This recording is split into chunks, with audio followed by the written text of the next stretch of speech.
आज हमारा ये एजेंडा है कि कविता और Vinod Khanna foundation, round glass foundation के साथ एक फुटबॉल लीग मैच प्रोग्राम चला रहे हैं हम। फिलहाल हमारे 104 गांव में डेली फुटबॉल कोचिंग हो रहा है और हमारे कोचेस को लेवल डी लेवल ई का ट्रेनिंग दिया जाता है और वॉलंटियर्स भी होते हैं जिनको ट्रेनिंग दिया जाता है। लेकिन इस विजिट में कोच रफायल स्विट्जरलैंड से आए हैं। वो स्विट्जरलैंड में भी बच्चों को फुटबॉल का कोचिंग देते हैं और वो हमारे कोचेस को ट्रेनिंग दे रहे हैं और हमारे बच्चों को भी ट्रेनिंग दे रहे हैं। तो ये हमें आपके साथ शेयर करना था। और जैसे मैंने कहा 104 गाँव में डेली फुटबॉल कोचिंग फ्री होता है ये, और 50 गाँव में वॉलीबॉल कोचिंग करा रहे हैं हम। फ्री कोचिंग बच्चों के लिए 2 घंटे का विद प्रॉपर्ली ट्रेन्ड कोचेस। तो ये मैडम कैसे घूम के लेकर आओगे बच्चों को, कैसे अवेयर करोगे आपने बोल दिया अनाउंसमेंट कर दिया कि गाँव के सदस्य मिला जाएगा, नहीं कैसे मिलेगा? देखो, बच्चों की तो ये मांग है। जब वो स्कूल से जाते हैं, स्कूल से आते हैं तो उनको खेल कूद करना है। मुझे याद है कि जब हम छोटे थे तो हम स्कूल से आते थे, कुछ खाते थे, होमवर्क करते थे और नीचे जाते थे बॉम्बे में बिल्डिंग में खेलने के लिए।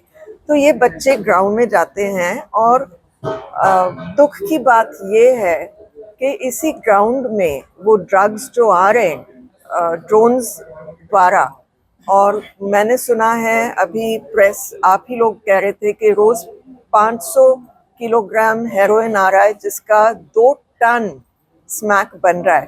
तो वो जो इसका बिजनेस कर रहे हैं वो उसी ग्राउंड में जाते हैं और बच्चों को ड्रग्स देते हैं। तो अब हमारे बच्चे जो स्पोर्ट्स कर रहे हैं वो नशे की तरफ नहीं जा रहे और अपने बॉडी को केयर कर रहे हैं। उनको समझ आई है कि ये नशा ऐसी चीज़ है जो पूरा ख़त्म कर सकता है उनका फ्यूचर। तो एज के जो बच्चे होंगे वो क्या? हमारे बच्चे जो प्रोग्राम में आ रहे हैं, कुछ बच्चे 5 साल के हैं, कुछ 8 साल के हैं और 17-18 तक हैं ये। तो जैसे कि स्कूल के तो आ ही रहे हैं और सभी खेल रहे हैं, लड़के खेल रहे हैं, लड़कियां खेल रहे हैं। 20% हमारे प्रोग्राम जो बच्चे हैं वो लड़कियां हैं और स्विट्जरलैंड में सिर्फ 8% है। तो बड़ा एडवांस्ड है ये कि लड़कियां भी आ रही है।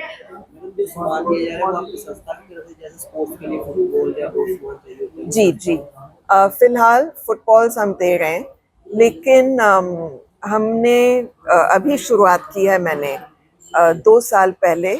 और क्योंकि ये चैरिटेबल ट्रस्ट है, हमें पैसा इकट्ठा करने पड़ते हैं इसके लिए।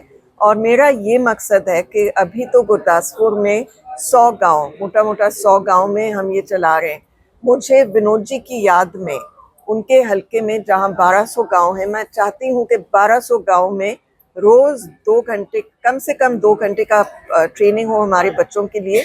और हम उनको सारा किट भी देना चाहते हैं, जैसे कि जर्सीज और जूते जो वो पहनते हैं ना, वो बहुत इम्पोर्टेंट होता है स्टड्स फुटबॉल में। 150 गांव में आपका प्रोजेक्ट चल रहा है जी, तो 150 गांव में कम से कम 150 हर गांव में एक कोच तो चाहिए। तो फिर पहले आप कोच तैयार करेंगे या डायरेक्ट बच्चों को कैसे खिलाएंगे?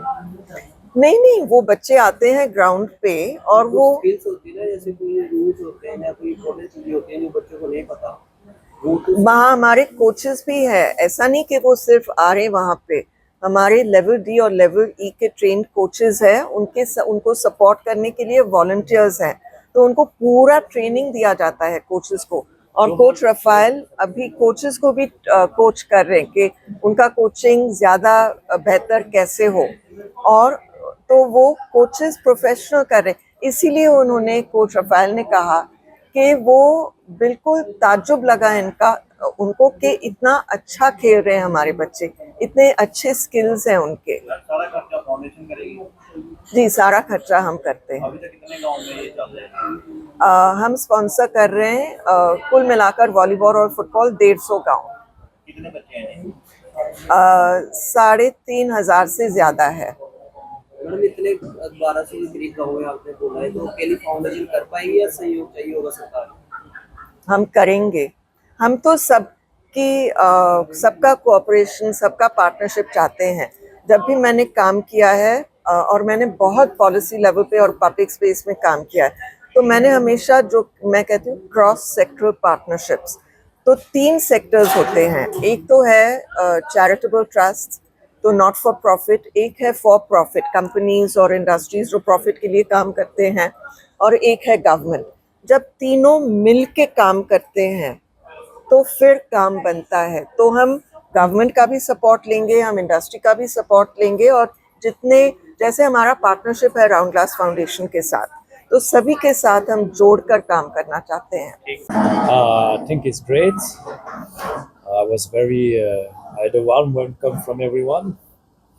Its countryside is very beautiful also, and people are really amazing. And as I can see, there are a lot of talents in football. Explain the football matches in the coach. You have to explain your coach details of. Okay. So I've been a coach for since 1996. So I made my lesson on the Swiss way, which is under UEFA. So it's quite good. And now I'm here to coach the coaches mainly, and they are quite good already. So I will have to pass on my experiences and my methods, and I will also coach a bit the children, which is the thing I prefer in my life. So I think we can make a great progress with them. All right. How long will you stay here? This time I will stay for 1 week. So I reach on Monday and I will leave Saturday night. And we'll have it's mainly two sessions per day, so at least 3 hours of football each day. So 1.5 hours with the coach and 1.5 hour with the kids. And what I do with the coaches is mainly I will explain to them, and then I use them as the players, so they experience actually the session and the method. And what I would have to say is that they're really picking up very quickly, so I'm very happy.